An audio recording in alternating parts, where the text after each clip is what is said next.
Okay, so this is how you download a video from YouTube. Such a useless thing, I know.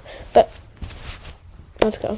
So you find a video. Let's find this one by Ryan. This is 3D, this is 2D, and this is... So we copy the video, Command C or Control C. So we copy that, and then we go over to this website called en.onlinevideoconverter.pro. And then I'll have this link down in the description below, right there. So we just paste it right here, and then we click start. And it's already done. We can download 720p or 360. It is a little sad that we don't have higher qualities like 1080p or others, but it's okay. If you wanted to do MP3, you just have to click start again, and you have it. As quick as that.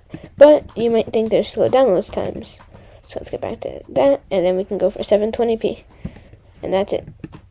Downloaded. Right there. And able to be viewed. This is 3D. In the whole entirety of 9:40. On hour 25, I finally took a break.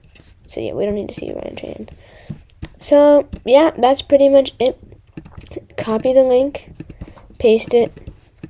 This link will be in the description for you. There are so many others, like this one, or like this one, but they're kind of slow and try to scam you. Thanks so much for watching, and